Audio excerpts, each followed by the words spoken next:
Ce week-end, c'était le Grand Prix de Las Vegas. Et oui, sur la piste de Las Vegas, à Las Vegas, toujours Las Vegas et encore Las Vegas. Ça vous saoule déjà? C'est la communication qu'on a eue tout le week-end. Dans ce débrief, on ne parlera pas de l'extra sportif, tout ce qui s'est passé notamment le vendredi. Au final, la course a sauvé un petit peu le week-end de Las Vegas finalement. On va en parler dans cette vidéo, mais surtout le côté sportif. Excusez-moi, je suis un petit peu malade, donc je serai pas aussi dynamique que d'habitude. Bref, nous on est parti pour le débrief. N'oubliez pas de liker, partager, commenter, et surtout vous abonner à la chaîne, c'est très important. On est parti. On commence avec le classement de la course, 18e victoire de la saison de Max Verstappen, devant Charles Leclerc et Sergio Perez. Esteban Ocon qui termine à une très bonne 4e place, suivi de Lance Stroll, nouveau top 5. On retrouve ensuite Carlos Sainz à la 6e position, suivi des deux Mercedes, de Lewis Hamilton 7e et George Russell 8e. Fernando Alonso termine 9e et Oscar Piastri est remonté à la 10e position. C'était pas le week-end le plus facile pour Max Verstappen à Las Vegas, et pourtant, vous pouvez lui mettre 3 pneus sur sa voiture, il gagnera quand même. C'est assez impressionnant quand même. Le départ, il partait depuis la 2e position, il dépasse Charles Leclerc dès le premier virage, mais je pensais qu'il l'amenait directement au César Palace. Bon, il l'a amené très très loin sur la piste, hors des limites de piste, il s'est pris 5 secondes, il a reculé dans le classement, il a dû redépasser plusieurs pilotes, notamment George Russell, il a été retombé provisoirement 3e je crois. Même s'il y avait des voitures qui étaient devant aussi, mais qui ne s'étaient pas arrêtées. Et puis ensuite, il est remonté, il avait le rythme. Ensuite, il dépasse George Russell, les deux se touchent. Du coup, elles vont casser. Et pourtant, Max Verstappen, il continue sa route et puis il va s'imposer. Une deuxième partie de course vraiment très sympa avec la bataille entre Charles Leclerc et Max Verstappen. Au final, c'est encore le Néerlandais qui s'impose. 18e victoire de la saison pour Verstappen en 21 courses. C'est juste exceptionnel. C'est fou. Il remporte également sa 53e victoire en Formule 1, ce qui en fait le 3e pilote avec le plus de victoires en Formule 1 derrière Lewis Hamilton et Michael Schumacher, et donc à égalité maintenant avec Sébastien Vettel. La semaine prochaine, il pourra devenir potentiellement le 3e pilote avec le plus grand nombre de victoires tout seul. Il va laisser Vettel à la 4e place. C'est assez incroyable en une saison le nombre de courses qu'a remporté Verstappen. Et dans des conditions totalement différentes, là encore, il a dû faire une petite remontée quand même, avec un aileron cassé. Et puis au final, il gagne encore. C'est fou. On peut aussi parler de son coéquipier, Sergio Perez, qui a vécu une qualification difficile. Pas forcément de sa faute, parce que tout simplement, il n'est pas parti pour le deuxième relais de la Q2. Du coup, il s'est fait sortir. Il n'a même pas pu faire un deuxième relais, donc un peu dommage. Du coup, il part 11e avec la pénalité de Carlos Sainz. Il effectue un départ difficile, il doit rentrer au stand parce qu'il a cassé son aileron. Après l'accrochage avec Alonso, je crois de mémoire, il percute Bottas et donc aileron cassé, il repart des box, il retourne dernier, dans les dernières positions. Et puis ensuite, il remonte, il a un bon rythme, il profite de la deuxième safety car notamment pour d'abord s'arrêter et retomber à la 2e place. Belle bataille avec Charles Leclerc ensuite, où il prend la tête de la course. À ce moment-là, j'ai bien cru qu'il allait la gagner, celle-là. Ça allait être vraiment un braquage, mérité, mais quand même. Et puis au final, la dégradation, un petit peu trop, je pense. Et Leclerc est revenu, Verstappen est revenu aussi, les deux l'ont dépassé. Après, il bénéficie de l'erreur de Leclerc, il repasse à la 2e place. On pensait qu'il allait avoir alors un doublé de Red Bull. Et puis au final, Leclerc l'a dépassé dans le dernier tour. Au final, ça fait un podium pour Sergio Perez, donc c'est plutôt pas mal. Et en plus, il confirme qu'il est bien le vice-champion du monde de Formule 1 en 2023, malgré une saison plutôt chaotique. En tout cas, ce week-end, ça s'est plutôt bien passé, notamment la course. C'était du solide pour Sergio Perez. Maintenant, on peut parler des Ferrari, notamment Charles Leclerc, qui a fait, je pense, son meilleur week-end de la saison. Franchement, les Ferrari ce week-end, elles étaient super rapides. Encore une fois, en qualification, sur le rythme sur un tour, la Ferrari était largement au-dessus. Je crois que Leclerc, il colle 3 dixièmes à Verstappen, ce qui est beaucoup quand même. Puis Sainz aussi, il finit juste derrière Leclerc en qualif, et il colle lui aussi 3 dixièmes à Verstappen, donc le rythme était vraiment là. Malheureusement, Sainz s'est pénalisé. Du coup, Leclerc se retrouve avec Verstappen à côté de lui. Il le dépasse d'une manière pas terrible au premier virage. Mais ensuite, Leclerc, il avait le rythme. Et à un moment donné, il se faisait lâcher totalement par Verstappen. Il y a eu la première safety car, il a pu recoller. Verstappen est reparti. Et au final, Leclerc a su répondre au rythme de Verstappen et le dépasser avant même que Verstappen s'arrête au stand pour son premier arrêt. C'est Franchement, très très impressionnant. Et ensuite, il bénéficie des 5 secondes de Max Verstappen pour prendre un petit peu d'air. Malgré tout, Ferrari se foire un petit peu sur la stand, 3 secondes 9 d'arrêt, je crois. Donc bon, ça aurait pu lui coûter la victoire. Bon, au final, il repasse devant Verstappen, devant Russell. Il est toujours en tête de la course, mais via la deuxième safety car. Et c'est là peut-être où il a perdu la victoire. Sergio Perez s'arrête, il se ressort avec des pneus neufs juste derrière Leclerc qui ne s'est pas arrêté, puisqu'il s'est arrêté 5 tours avant. Bon, un peu difficile, Perez le passe, mais ensuite il arrive à avoir du rythme, il repasse Sergio Perez. Malheureusement, derrière, Verstappen a encore plus de rythme, et donc Leclerc se fait dépasser par Verstappen. S'ensuit une bataille vraiment très très belle entre les Red Bull et Charles Leclerc. Bon, il y a une petite erreur ensuite, où il perd la deuxième place, on pensait qu'il allait finir troisième du coup. Et puis non, il n'a pas lâché, et dans le dernier tour, il fait un freinage exceptionnel dans les derniers virages sur Sergio Perez pour aller chercher cette deuxième place. Et mine de rien, ça fait 3 points de plus au championnat des constructeurs pour Ferrari face à Mercedes. Ça c'est très bon. Et la lutte au championnat des constructeurs s'annonce féroce à Abu Dhabi, puisqu'il n'y a plus, je crois que 8 points entre Mercedes et Ferrari. Donc Ferrari peut très très bien coiffer Mercedes dans le tout dernier week-end de la saison pour la deuxième place. Ce serait franchement un moindre mal. Pour Carlos Sainz, week-end très délicat. Le vendredi, il y a ce problème avec cette plaque d'égout. Du coup, la voiture elle est totalement défoncée. Il y a une pénalité que je ne trouve pas ça normal d'ailleurs. 10 places de pénalité pour avoir changé des éléments de sa voiture, mais bon, c'est pas de sa faute. Donc bon, j'ai pas trouvé ça terrible. Il fait une super qualification, deuxième juste derrière Charles Leclerc. Il colle 3/10 au Red Bull. Malheureusement, il doit partir du coup 12e avec sa pénalité. Il fait un tête à queue au premier virage, il percute Hamilton notamment. C'est un peu dommage, il repart dans les dernières positions, mais après il a un très bon rythme. La Ferrari était très rapide à Las Vegas. Au final, il termine 6e. On va dire que c'est une bonne course quand même, mais ça a été un week-end très compliqué pour Carlos Sainz. Chez Alpine, un très très beau week-end, et on s'attendait pas forcément à ça, parce que la vitesse de pointe sur l'Alpine, c'est pas ça. Le moteur Renault, c'est je pense le pire de cette saison. Et pourtant, ils ont réussi à faire de belles performances. Gasly en qualification, puis Ocon en course. Ça s'est joué surtout, je pense, sur la dégradation des gommes. Et Esteban Ocon a fait une superbe course au niveau de la gestion des pneus. Il partait quand même depuis la 16e position, donc il était en fond de grille dès le départ et il gagne je ne sais pas combien de places, il se retrouve 8e, donc ça l'a grandement aidé. Ensuite, il gère parfaitement les pneus. Il y a la safety car aussi, belle stratégie. Au final, il finit au pied du podium, 4e. Il se fait dépasser par Russell dans le dernier tour. Vu qu'il a 5 secondes de pénalité, il retrouve sa 4e place.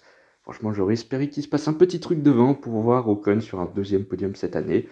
En tout cas, c'est bien parce que ces derniers temps, c'était pas facile pour Esteban Ocon. Il commençait à se faire battre de plus en plus par Pierre Gasly. Et puis là, au final, ce week-end, c'est un très beau week-end pour le Français. En revanche, fortune diverse pour Pierre Gasly, qui a fait une super qualification. Il part depuis la 4e place. C'est génial. Malheureusement, le premier relais, par contre, est très bon. Il conserve tout simplement sa 4e place. Il se bat même avec Russell en tout début de course. Mais malheureusement, la deuxième partie de course, elle est très très délicate.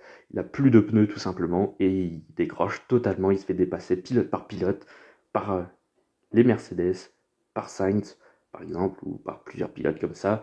Et au final, dans les derniers tours, il se fait dépasser par Piastri avec des pneus neufs. Et au final, il ne marque pas le moindre point. C'est vraiment très dur vu sa qualification qui a été exceptionnelle. 11e, pas de points. C'est difficile, surtout quand tu vois la course de ton coéquipier qui finit par la place où tu as fini en qualification. Ça fait un petit peu mal. En espérant que les Alpines seront à nouveau au rendez-vous pour le dernier week-end à Abu Dhabi. À nouveau un week-end bien sauvé de la part d'Aston Martin. C'était un plutôt bon week-end. Ils ont navigué à peu près en milieu de peloton à se battre avec les Mercedes, avec les Alpines. Voilà, c'était à peu près la 4, 5e force du plateau, mais dans le bon paquet. Et au final, une belle course. Pour Alonso, un peu compliqué puisque il part en tête à queue dans le premier virage, il se fait percuter par Bottas, il y a un aileron cassé, il doit repartir depuis les dernières positions, mais lui aussi a eu un plutôt bon rythme. Et au final, il score des points tout de même, 9e place, c'est un moindre mal, il termine tout simplement la position à laquelle il a démarré. Donc, imaginez s'il n'était pas parti en tête à queue au premier virage, surtout qu'il avait pris un super départ et il avait dépassé 2 ou 3 pilotes. Il aurait pu faire une très belle course, Fernando, c'est un peu dommage. Et du côté de son coéquipier, Lance Stroll, et bien là aussi, encore une très belle course, un beau rythme. Et lui, il partait depuis la 19e place, il partait avant-dernier, Lance Stroll. C'est quand même un très très bon rythme. Il a bénéficié notamment de la safety car, évidemment, pour la stratégie de course. Mais quand même, Voilà, au final, il garde un top 5. Il a réussi à résister à Carlos Sainz notamment. Il y avait les Mercedes aussi derrière, donc c'était pas si simple que ça de garder cette 5e place, qui est en fait une 6e place sur la ligne. Bon, il bénéficie de la pénalité lui aussi de Russell. Au final, 2 top 5 d'affilée pour Lance Stroll, qui a peut-être sécurisé son top 10 au championnat. Ce sera la première fois que Lance Stroll finit dans le top 10 d'un championnat de Formule 1. Et sa meilleure position, c'était 11e en 2020. En revanche, pour Mercedes, week-end complètement galère. Encore une fois, ça a été compliqué. Les qualifications ne se sont pas passées comme prévu. Alors pour George Russell, très bon, hein, il fait 4e, il part depuis la 3e place derrière Leclerc et Verstappen, donc ça c'est plutôt pas mal. Mais quand on voit qu'il y a les McLaren qui sont plus là, quand il n'y a plus Perez, quand il n'y a plus Hamilton, forcément ça te fait gagner des positions. Mais quand même, très belle qualif de Russell. Malheureusement en course, il s'est passé ce qui s'est passé. Le début, très bon rythme. Il pouvait se battre largement pour le podium, pour une 3e position. Malheureusement, avec sa défense sur Max Verstappen, il ne voit pas tout simplement le pilote néerlandais qui attaque derrière. Il tourne, il prend son virage comme s'il n'y avait personne. C'est le contact avec Verstappen. Il a le fond plat un peu endommagé. Et puis, sa course est un peu ruinée à ce moment-là. En plus, du coup, il se prend une pénalité de 5 secondes. Assez logique, je pense.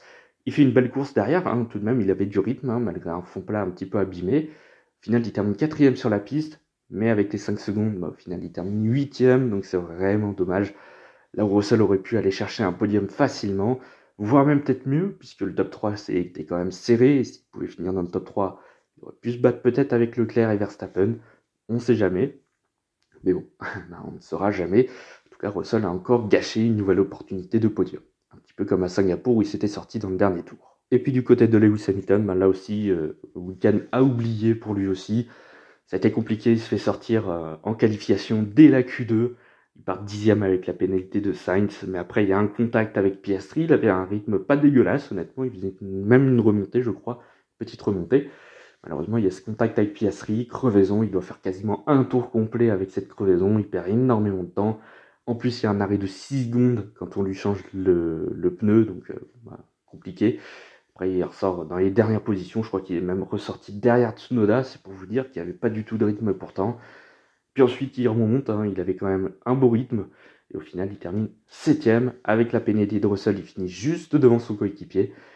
Mais bon, un week-end très très délicat pour Lewis Hamilton. C'est pas le résultat espéré pour Mercedes. Et Ferrari derrière, ça revient. C'est pas sûr que Mercedes finisse tête 2e au championnat des constructeurs. Attention quand même, tout va se jouer à Abu Dhabi. Week-end aussi à oublier pour McLaren. Ça a été extrêmement compliqué. Lando Norris et Oscar Piastri, les deux McLaren ont été sortis dès la Q1. Enfin là, c'était vraiment un cauchemar. En plus, dès les premiers tours, Lando Norris se sort, il perd la voiture, il tape assez fort dans le mur et puis il part dans l'échappatoire, vraiment. Donc un dommage abandon. Et puis par contre, Oscar Piastri avait un très très beau rythme. Je vous rappelle qu'il partait du coup depuis la 17e place, vu qu'il avait lui aussi raté sa qualification. Au final, il a un très bon rythme, il se retrouve dans les points, il se retrouve même 4e à quelques tours de la fin. Malheureusement, il doit s'arrêter. En plus, il a été aussi victime d'une crevaison, du coup, avec son contact avec Hamilton. Donc une course pas facile pour Oscar Piastri. Puis au final, à la fin, il a des pneus neufs, du coup, il dépasse Pierre Gasly pour la 10e position. Il va chercher un petit point, plus le point du meilleur tour. Ça fait 2 points pour McLaren.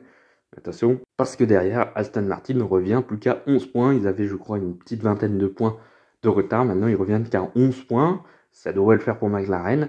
Attention, parce que si Aston Martin fait un très bon week-end à Abu Dhabi, il pourrait très bien le repasser devant. C'est pas terminé cette bataille entre McLaren et Aston Martin pour la P4 au championnat des constructeurs.